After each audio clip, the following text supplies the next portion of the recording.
Jürgen Klopp ने जब Liverpool को छोड़ा था, सबके मन में एक ही क्वेश्चन था। जो लिवरपूल का नया मैनेजर बनने वाला है, can he repeat of what Jürgen Klopp has done at Liverpool? 9 साल as the manager of LFC can be considered as one of the greats, not only for Liverpool but भाई manager हिसाब से। अब Arne slot क्या वो चीज repeat कर पाएगा या नहीं कर पाएगा, इतना तो मैं कह नहीं पाऊंगा। बट अभी तक आधे सीजन के बाद जो चीज देखने को मिला है, एंड कल रियाल मैड्रिड का पिटाई होने के बाद एनफील्ड में, ये तो कंफर्म्ड है भाई, आर्ने slot has well and truly arrived. And आज के वीडियो में हम लोग एग्जैक्टली यही चीज बात करने वाले, what is the secret and how Liverpool is unstoppable under Arne slot.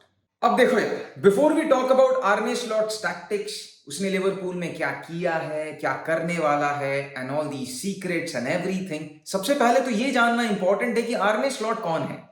आर्ने slot जब उनका फाइनल ईयर्स चल रहा था in his football playing career, उनको तभी से एज अ मैनेजर कंसिडर किया जाता था because of the way he used to dictate of the pitch, on the pitch. And उनका जो असल में रिकॉग्निशन हुआ, that started when he was at Feyenoord. He did an extraordinary job over there. पहला साल में फेयरनूड का he was able to get that team to the round of 16 conference league में, जो 20 साल में एक इतिहास था क्लब में।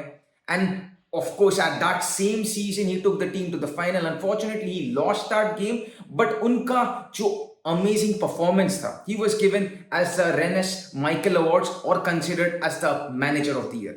Second season में he managed to win the Eredivisie title. तीसरा सीजन में he managed to win the KNVB Cup, जो डोमेस्टिक कप होता है। And because of this extraordinary performance, he was regarded or considered as the manager of Liverpool. And जब हम लोग tactics को लेकर बात करेंगे, you will understand why I think he is the proper replacement of Jurgen Klopp. अब बात करते हैं आर्ने स्लॉट का टैक्टिकल एस्पेक्ट पे। एंड इस चीज को हम लोग तीन हिस्सों में तोड़ देते हैं। सबसे पहले हम लोग बात करते हैं बिल्डअप प्ले। अब आर्ने स्लॉट का जो बिल्डअप प्ले वो काफी इंटरेस्टिंग है, क्योंकि ये चीज डिपेंड करता है ऑपोजिशन का सेटअप पे एंड ऑपोजिशन का कितना जन मिलके प्रेस कर रहा है। सबसे पहले लेट्स से उन लोगों का दो प्लेयर चार्ज कर रहे हैं, इट्स अ नॉर्मल फॉर्मेशन 4-4-2 या तो 4-3-3, दो प्लेयर ऊपर प्रेस कर रहे हैं। एट दैट मोमेंट जो दो सेंटर बैक्स रहेंगे वो कर जाएंगे स्प्लिट, बीच में आ जाएंगे उनका goalkeeper and making it a numerical advantage. Let's say अगर तीन प्लेयर आते हैं, उन लोगों का तीन को प्लेयर प्रेस कर रहे हैं, एट दैट मोमेंट उन लोगों का जो टिपिकल 4-2-3-1 फॉर्मेशन है जो आर्ने स्लॉट यूज करते हैं, उन लोगों का एक होल्डिंग मिडफील्डर ड्रॉप कर जाएंगे नीचे and once again making it a numerical advantage. अब अज्यूम करते हैं कि ये कोई एडवांस्ड टीम है, कोई एक्सपीरियंस टीम है एंड 5 जन 6 जन मिलके प्रेस कर रहे हैं, तो इन लोग का जो दूसरा होल्डिंग मिडफील्डर है वो आ जाएंगे नीचे वंस अगेन फुल बैक के साथ, making it a numerical advantage. And ये चीज को आर्ने स्लॉट एम्फेसिस करते हैं कि डोमिनेटिंग करना, एक जगह में डोमिनेट करना बेसिकली पोजेशन को। एंड जो ब्यूटीफुल एस्पेक्ट है इसमें यही है, they try to push the game to one side of the pitch, जिससे एक और साइड खाली हो जाता है।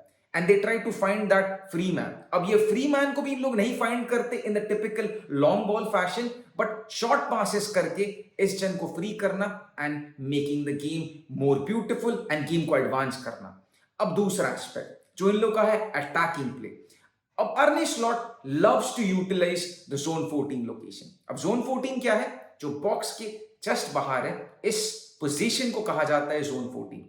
अब Arne slot does not believe कि विंग से जाओ और क्रॉस कर दो एंड कोई ना कोई हेडर मार के फिनिश कर देगा। But the thing is that players जाएंगे आगे, प्रेस करेंगे and making it a decoy run, जहां पर जोन 14 तुम्हारा खाली रहेगा and it depends heavily on the wingers. Wingers जाएंगे एंड कीपिंग इट और मेकिंग अ पास बैक, जहां पर जोन 14 में players will be there and they can make a shot, जो साइड से नहीं हो सकता है बट बीच से हो सकता है। And once again beautiful utilisation of the zone 14 area.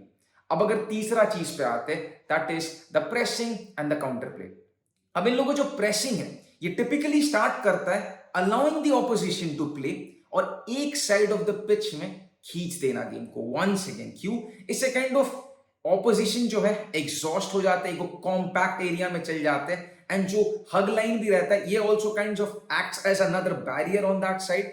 And इसके बाद when they get the ball, immediately उन लोग काउंटर अटैक नहीं करते। ऑफ कोर्स यू एक्सपेक्ट, जब तुमको बॉल मिलता है you want to go go go attack forward, but Arne Slot was like इसमें ज्यादा तुम्हारा चांसेस है नुकसान होने का। इफ तुम अगर ऑपोजिशन को इस हिसाब से बॉल छीन रहे हो तो ऑपोजिशन भी तुमसे इस हिसाब से बॉल छीन सकता है। At that moment what आर्ने slot does is he simply wants कि भाई गेम को खिलाओ, शांत रहो, आराम से बॉल को इधर उधर करो, सबको अपने अपने जगह में जाने दो, and then he can start the game and once again scoring the goals in that similar fashion. अब तीन ऐसे प्लेयर्स है which I feel like has been extraordinary under Arne Slot. सबसे पहला तो भाई Mohamed Salah, he has been too good. दूसरा Luis Diaz, तीसरा रायन ग्रावेनबर्च। ऑफ कोर्स पूरा टीम बढ़िया खेल रहा है। वंस अगेन कल कप मैच में Virgil van Dyke was too good once again, showing the world that he is one of the best center backs in the world. And full backs, sare players, the entire team is very good. And Arne Slot era bhai as well and truly started, and it's only a matter of time kitna trophies jeete, and they are the contenders this season. Don't get me wrong, Champions League, Premier League, domestic trophies. Man City का तो situation खराब है. This might be the year for Liverpool at the end. Video कैसा लगा तो बताना जरूर comment section में। ऑफ कोर्स अच्छा लगा तो drop your thoughts, like, share और सब्सक्राइब कर देना। मिलते हैं नया वीडियो में, तब तक के लिए peace out, take care everyone, bye bye.